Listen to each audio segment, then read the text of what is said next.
Bienvenidos una semana más a nuestro noticiero semanal de Radio Internacional de Noticias. La policía egipcia interviene para impedir que argumentaron en Nueva York ante la comisión. Como noticias nacionales presentamos Medio centenar de asociaciones pro vida han convocado a facilitar datos precisos al respecto a la... Terminaremos con noticias de la Santa Sede. El Vaticano recoge firmas para defender a no nacidos. De la Conferencia Episcopal Italiana.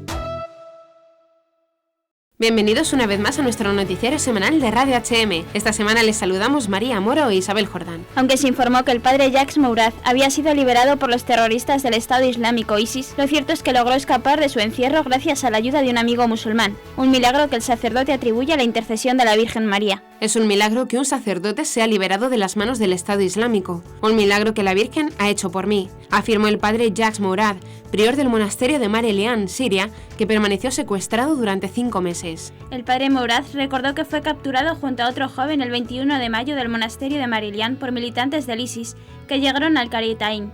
Los primeros 4 días estuvimos en las montañas, encerrados en el auto del monasterio del cual fuimos raptados.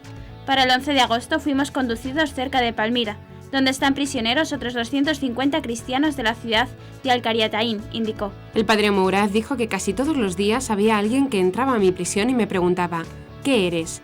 Yo respondía, soy nazareno, es decir, cristiano. Entonces eres un infiel, gritaban.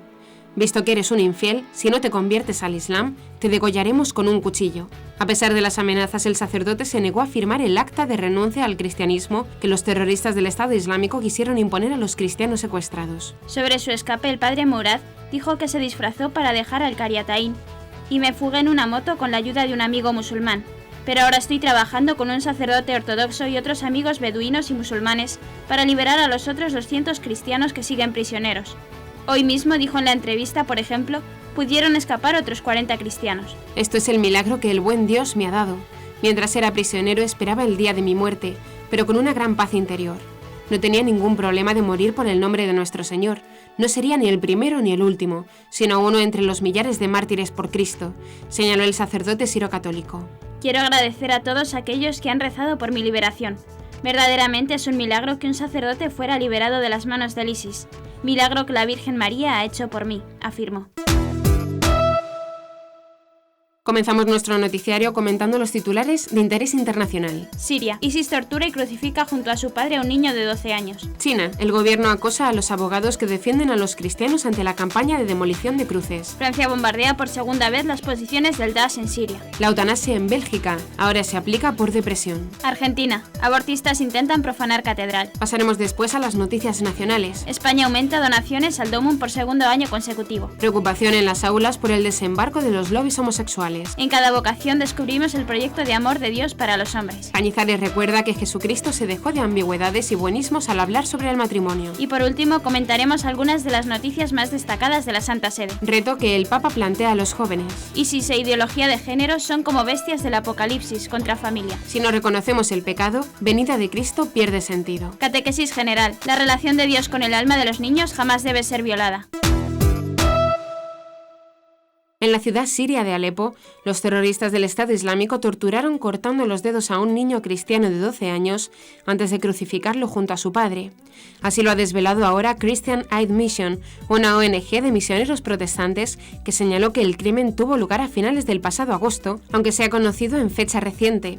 Los islamistas decapitaron a otros 8 cristianos. Los radicales yihadistas les instaron a convertirse al Islam para salvar la vida, y quisieron ejemplificar lo que ocurría a los que se negaran, asesinando con saña al niño, hijo de un ministro cristiano que había fundado 9 iglesias en Siria, según Christian Aid Mission. Además del padre e hijo crucificados, 8 personas más, entre ellas 2 mujeres de 29 y 33 años a las que violaron, fueron decapitadas por los terroristas por no haber renegado de su fe. El patriarca de Antioquía, su beatitud Inay Yusuf III Younan, afirmó que las familias cristianas hacen todo lo posible para salir del infierno de Irak y Siria, en donde son perseguidos por los terroristas del Estado Islámico.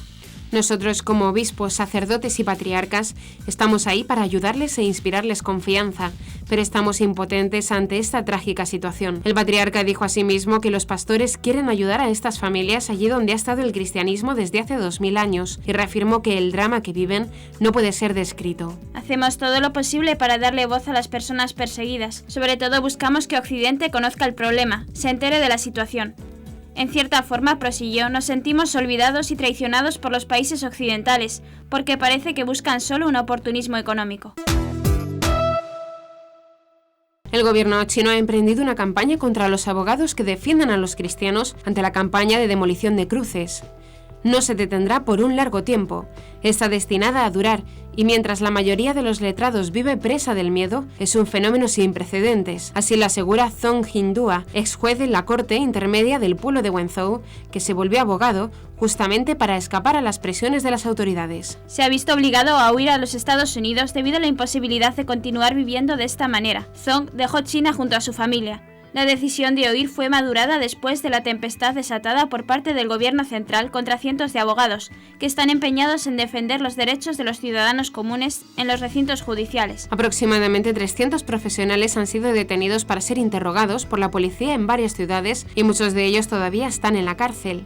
Durante esta campaña fue detenido también el abogado cristiano Zhang Kai, quien junto a un grupo de colegas estaba empeñado en frenar por medio del derecho la campaña de demolición de cruces que está en curso en la provincia meridional de Zhejiang. En efecto, una buena parte de los abogados arrestados profesan la fe cristiana. La mayoría de estos abogados, dice Song a Radio Free Asia, vive en el terror de ser convocados para una charla con las autoridades. Es una cosa sin precedentes. En estas circunstancias se han hecho acallar muchas voces de la sociedad civil china, así como a muchos activistas a favor de los derechos humanos. La aviación francesa bombardeó por segunda vez posiciones del grupo yihadista Estado Islámico en Siria, según ha anunciado el ministro francés de Defensa, Jean-Yves Le Drian. El argumento para lanzar esos ataques es la legítima defensa. Le Drian ha indicado en la emisora Europe One que su país ha intervenido de nuevo porque sabe que hay en Siria, en concreto en los alrededores de Raqqa, centros de combatientes extranjeros cuya misión es venir a Francia, a Europa, para cometer atentados. Aviones de caza Rafale lanzaron bombas sobre ese campo de entrenamiento y alcanzaron los objetivos. Ha añadido el ministro, que felicitó a los pilotos franceses por una operación que no es la primera ni la última. Tras 20 días de reconocimiento aéreo del terreno, el ejército francés dio comienzo a los primeros bombardeos el pasado 27 de septiembre bajo el argumento de que esa organización yihadista supone una amenaza directa para su seguridad nacional. Su inicio era esperado después de que el pasado 7 de septiembre el presidente François Hollande anunciara el comienzo de los vuelos de reconocimiento. Esa primera operación tuvo como blanco un campamento de Ei, en una población cercana a Deir al-Zur, en el este de Siria, que según las autoridades francesas fue destruido en su totalidad. Un documental australiano ha filmado en Bélgica la eutanasia de una mujer de 85 años, saludable pero deprimida. El documental salió al aire la semana pasada y atrajo la atención internacional sobre la política de muerte administrada por un doctor, cada vez más extendida en aquel país. El programa Dateline de la productora australiana Special Broadcasting Service, SBS, siguió a Simona de Moore, que vivía en una residencia de ancianos y dijo haber decidido que quería la eutanasia 5 minutos después de enterarse que su hija Vivian, de 57 años, había muerto repentinamente en una operación quirúrgica rutinaria 3 meses antes. 5 minutos después de que me dieran la noticia lo supe, dijo de Moore a Brett Mason, el director del documental, y nadie en el mundo entero podrá impedírmelo. De Moore afirmó que había vivido felizmente en Amberes con otros 94 pacientes mayores y que no había pensado anteriormente en la eutanasia, pero que la pena es un dolor intolerable. Me está volviendo loca. El médico de cabecera de la señora de Moore, el doctor Mark Van Howie, es también el presidente de la Sociedad por el Derecho a Morir de Flandes, un grupo patrocinador de la eutanasia que promueve la autodeterminación al final de la vida de las personas. Van Howie ha perdido la cuenta de los pacientes a los que le ha administrado cócteles letales desde que la eutanasia fue legalizada en Bélgica hace 13 años, pero son quizá cientos, en cualquier caso más de 100. Un grupo de violentas abortistas semidesnudas, participantes del 30 Encuentro Nacional de Mujeres, intentaron profanar la Catedral de Mar de la Plata, Argentina, la noche del pasado martes, siendo repelidas por la policía local. Católicos que rezaban el rosario frente al templo fueron agredidos con piedras y botellas. En ediciones anteriores del Encuentro Nacional de Mujeres en diversas ciudades de Argentina, hordas abortistas también intentaron profanar templos católicos. En 2013, las feministas escupieron, manosearon y pintaron con aerosol a los jóvenes que defendían pacíficamente, rezando el rosario, la Catedral de San Juan de Cuyo, y quemaron una imagen del Papa Francisco. Con estos antecedentes, las autoridades montaron una reja en el exterior de la catedral y se apostaron policías para defenderla de los ataques. Las feministas, con el torso descubierto y pintado con frases como "yo aborté" y "yo decido", llegaron al exterior del templo católico gritando "Iglesia basura, sos la dictadura". Las abortistas derrumbaron parte de las rejas de protección, motivando la acción de la policía, que las repelió con gases lacrimógenos y balas de goma. Las manifestantes más violentas fueron detenidas, pero liberadas poco después. El próximo 18 de octubre se celebrará la jornada del Domum con el lema Misioneros de la Misericordia, y los fondos que se recauden servirán para ayudar a los 1.109 territorios de misión. Durante el año 2014, España aportó más de 13 millones de euros, un 10,13% más que en el año anterior y un 5% más que en 2012. El dinero recibido durante la jornada del Domum posteriormente se destina al Fondo Universal de Solidaridad que el Papa Francisco, a través de la Congregación para la Evangelización de los Pueblos, destina íntegramente al sostenimiento de programas de ayudas que se desarrollan alrededor del mundo.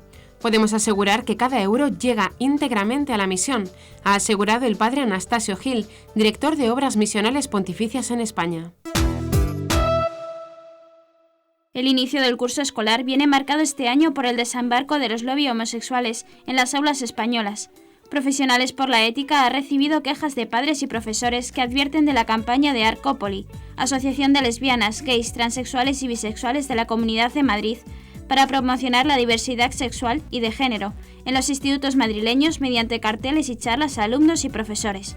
Asimismo, ha causado preocupación en los padres la promesa realizada por el consejero de Educación, Juventud y Deporte de la Comunidad de Madrid, Rafael Van Grieken, de dedicar recursos a la formación de profesores en materia de diversidad sexual. Como recuerda Alicia Rubio, portavoz de Libres para Educar, una iniciativa de Profesionales por la Ética, los padres tienen todo el respaldo legal para decidir qué formación afectivo-sexual quieren dar a sus hijos, apoyándose en datos de acoso escolar y homofobia, y pretende promover entre los menores el comportamiento homosexual, afirma. Ninguna persona, adulta o menor, debe ser discriminada ni sometida a ningún tipo de acoso por sus características o condiciones personales, pero esto no significa que haya que introducir entre los menores determinados comportamientos afectivos sexuales, concluye.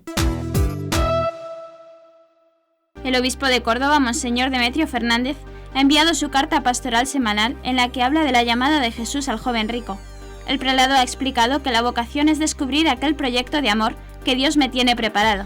La llamada de Jesús a seguirle de cerca no es una iniciativa humana ni una ocurrencia subjetiva, sino que tiene su origen en el amor de predilección del mismo Jesús, asegura el obispo de Córdoba. Según explica en su carta, la mirada con la que Jesús llama al joven rico es la misma mirada con la que se han sentido llamados tantos hombres y mujeres a lo largo de la historia. En un momento, la persona llamada entiende que alguien le ama con amor eterno y llena de sentido pleno toda la existencia. Y explica esto porque si el corazón humano está hecho para ser amado, la llamada personal va acompañada de ese amor en plenitud que promete una vida fecunda. Como la llamada es total, implica una respuesta de totalidad. Por eso Jesús en el Evangelio le dice al joven rico: véndelo todo y dalo a los pobres. El prelado explicó que seguir a Jesús es incompatible con la reserva de algo para sí. Hay que darlo todo, porque uno ha encontrado a quien le da todo.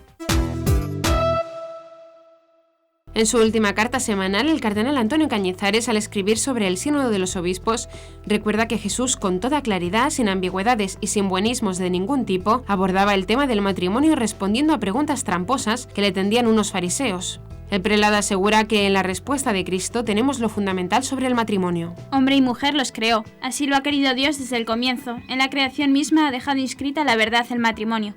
El matrimonio, obra de Dios, no creación humana de la que el hombre no puede disponer. Una unión indefectible para siempre e indisoluble. Lo que Dios ha unido no lo separa el hombre.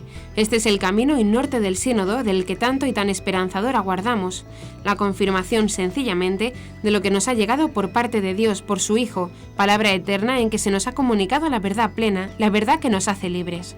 Esta es la grandeza, la belleza del matrimonio, base de la familia cristiana, en la que brilla la esperanza de la humanidad. Sigamos pidiendo por el sínodo, que Dios conceda la sabiduría necesaria a los padres sinodales, a los expertos, para descubrir lo que es grato a los ojos de Dios, afirmar la verdad del matrimonio como la gran luz que el mundo necesita. El Papa Francisco lanzó un especial reto a los jóvenes a partir de la meditación del pasaje del Evangelio de San Marcos, en el que el joven rico se marcha entristecido porque no fue capaz de dejarlo todo para seguir a Jesús. Yo os pregunto a vosotros, jóvenes, ¿habéis percibido la mirada de Jesús sobre vosotros? ¿Qué le queréis responder?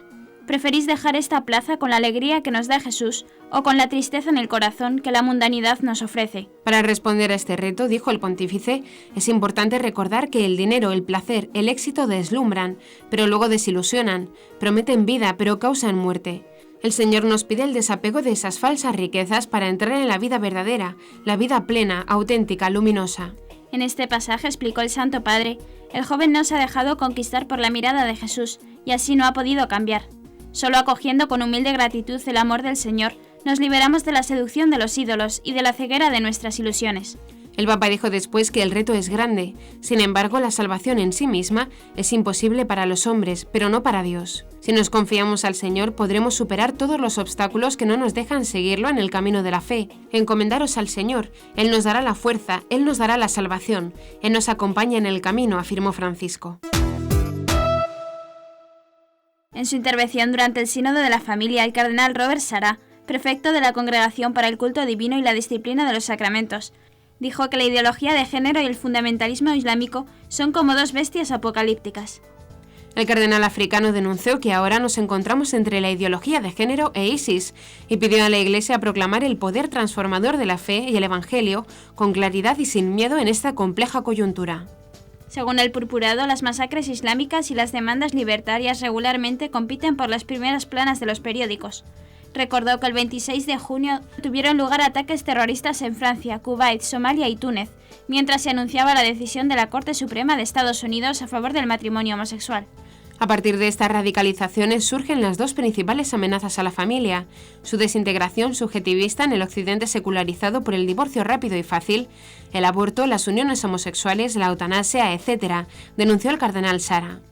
Para el cardenal hay varias pistas que permiten intuir el origen demoníaco de estos dos movimientos. A diferencia del espíritu de la verdad que promueve la comunión, estos movimientos fomentan la confusión y exigen una regla universal y totalitaria. Son violentamente intolerantes, destructores de familias, la sociedad y la Iglesia, y son abiertamente cristianófobos. El cardenal precisó que no estamos luchando contra criaturas de carne y sangre. Además recordó que los católicos tienen que ser inclusivos y acogedores para todo lo que es humano, pero lo que viene del enemigo no puede y no debe ser asimilado. Monseñor Stanislao Gadecki dijo que si dejamos de reconocer la existencia del pecado, entonces la encarnación de Cristo perdería su sentido. El prelado advirtió que a veces se usa la sociología para describir los fenómenos religiosos, pero esta es una herramienta frágil e inadecuada. Por el contrario, si uno pierde el sentido del pecado, prácticamente toda actitud es buena. No hay nada de lo que haya que convertirse. Sin embargo, recordó que Jesús habla de sí mismo, de su misión, y de que ha venido para llamar al arrepentimiento y la conversión a los pecadores. Si no reconocemos lo pecaminoso, entonces decimos que la venida de Cristo no tiene sentido. Quitamos el sentido a todo el trabajo de la encarnación, porque decimos que Cristo no vino por nosotros. Sin embargo, fuera de Cristo no hay salvación ni redención, señaló. Durante la entrevista, Monseñor Gadecki también recordó que el sínodo ha sido convocado para resolver los problemas pastorales en las familias de acuerdo a la divina revelación. En ese sentido, cuando se habla de permitir a los divorciados vueltos a casar el acceso a la Sagrada Comunión, hay una enorme restricción entre los temas del sínodo, porque el sínodo no se reunió para tratar este punto. Asimismo, señaló que no se debe llamar matrimonios a las relaciones entre personas homosexuales. Se pueden llamar como sea, pero el entender de la Iglesia no existe matrimonio entre dos personas del mismo sexo, sean dos hombres o dos mujeres, indicó. El Papa Francisco celebró la audiencia general en la Plaza de San Pedro y dedicó de nuevo su catequesis a la familia, en concreto a las promesas que hacemos a los niños. Advirtió de que la relación tierna y misteriosa de Dios con el alma de los niños jamás debe ser violada, puesto que los niños pueden ser heridos por un escándalo insoportable. El Papa explicó que se trata de promesas de amor que ellos esperan sea cumplida desde el inicio de su vida y es protegido por Dios. La palabra de Jesús es fuerte hoy, ay del mundo a causa de los escándalos. Jesús es realista y dice que es inevitable que vengan los escándalos, pero hay del hombre que causa el escándalo, dijo al iniciar. Yo quisiera, antes de iniciar la catequesis en nombre de la Iglesia, pedirles perdón por los escándalos que en estos últimos tiempos han ocurrido tanto en Roma como en el Vaticano. Les pido perdón, exclamó. Sobre la promesa explicó que es aquella que el hombre y la mujer hacen a cada hijo, desde que es concebido en el pensamiento. Los niños vienen al mundo y esperan tener confirmación de esta promesa. Lo esperan de modo total, confiado, indefenso, explicó el Papa. Hablo de las promesas más importantes, decisivas para sus expectativas ante la vida, para su confianza hacia los seres humanos, por su capacidad de concebir el nombre de Dios como una bendición, dijo a los fieles que lo escuchaban. Por tanto, la relación tierna y misteriosa de Dios con el alma de los niños jamás debe ser violada. Es una relación real que quiere Dios y que Él cuida. El niño está listo desde que nace a sentirse amado por Dios, y tan pronto como se siente amado, también siente que hay un Dios que ama a los niños. Escuchemos al Papa. Queridos hermanos y hermanas, hoy reflexionamos sobre el tema de las promesas que hacemos a los niños. No me refiero a esas pequeñas promesas que hacemos habitualmente para que se porten bien o se esfuercen en el colegio, sino más bien a la promesa contenida en el hecho de traerles a la vida. Esta promesa de acogida, cuidado, cercanía y atención concreta se puede resumir en una palabra: amor. A los chicos les prometemos amor. Una promesa de amor, en definitiva, que hemos aprendido de nuestros padres antes incluso de ser conscientes, y que con una actitud inerme y confiada todo niño espera que le sea correspondida íntegramente. Si esto no sucede, se les hiere profundamente.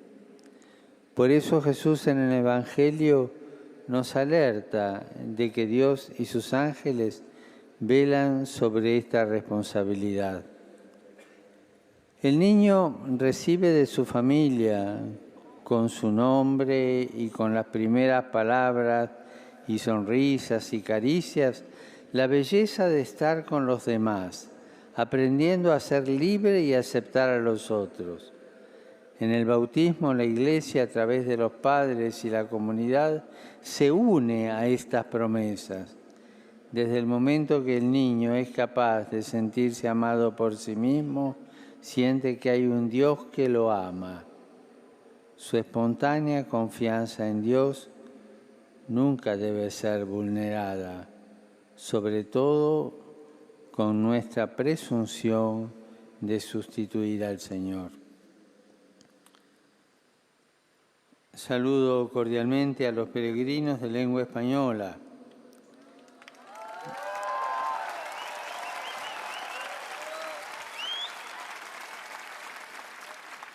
En particular a los grupos provenientes de España y Latinoamérica.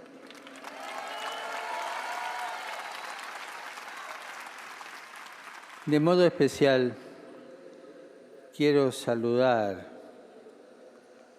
a los 33 mineros chilenos que estuvieron atrapados en las entrañas de la tierra durante 70 días. Creo que cualquiera de ustedes sería capaz de venir acá y decirnos qué significa la esperanza. Gracias por tener esperanza en Dios.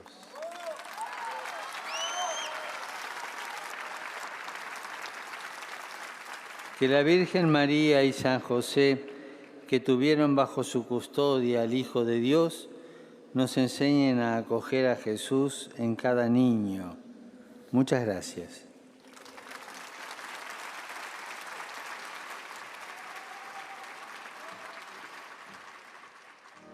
Dominus vobiscum, et cum spiritu tuo, sit nomen Domini benedictum, ex hoc nunc et usque in seculum, aiutorium nostrum in nomine Domini, qui fecit caelum et terram, benedicat vos, omnipotens Deus, Pater, et Filius, et Spiritus Sanctus. Y hasta aquí nuestro informativo semanal. Esperamos que haya sido de su agrado.